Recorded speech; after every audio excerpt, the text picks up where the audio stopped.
This week's skill of the week also comes from DBT and interpersonal effectiveness, and it's called GIVE, and it's another acronym.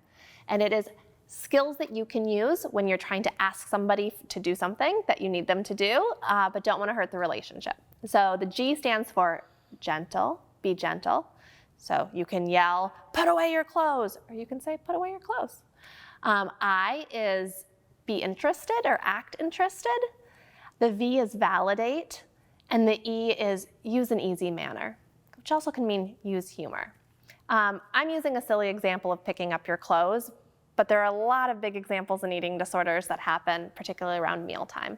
So I'd love to hear about, first, when did you not use this skill, give? What would it look like at mealtime when you were trying to help Kinsey take one more bite and you weren't using give? Yeah, before I began to develop skills, it would be very frustrating for all of us, and it would look like, just eat, just eat. We both want to get out of here. Come on, you know what you have to do, finish the meal.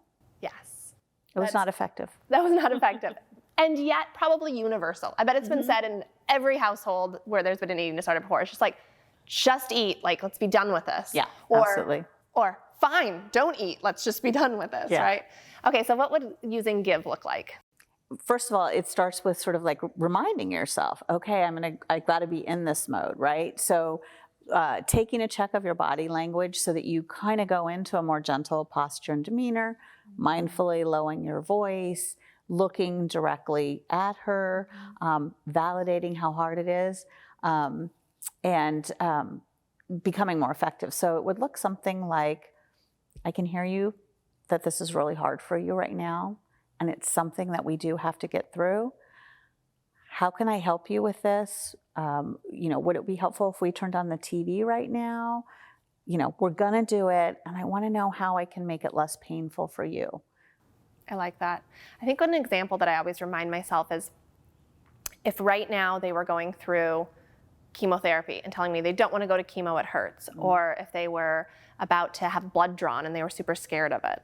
I don't think I would yell at them and be like, just do the chemo, right? Or just let the blood draw happen. You'd like rub their back and you'd have that kind of easy, gentle manner, but still have the eye on the prize. We're still going to go do the hard thing. Yeah, exactly. It's hard to get into this framework, and like all of them, it takes practice, but this goes, this is all the umbrella of interpersonal effectiveness, and it's just simply not effective to lose your patience, be frustrated, and so you'll actually be less exhausted. In some ways, it's self-preservation, right? Yes.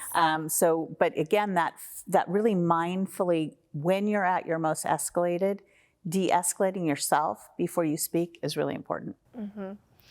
I also really like the easy manner and using humor, and I think it really offers each family to be themselves. Like humor is different in different families. I know with one of my children who's an extreme picky eater, we have an ongoing joke about green tortillas. And so sometimes I can say, well, at least it's not a green tortilla, and he'll laugh. And other times the joke doesn't land. And so then I'll say it, and then I'll be like, well, that joke didn't land. And like I'll make a joke about the fact that I'm trying to help and wasn't helpful. Instead of getting mad at him for me not being helpful. Exactly. Reading the room is vitally important.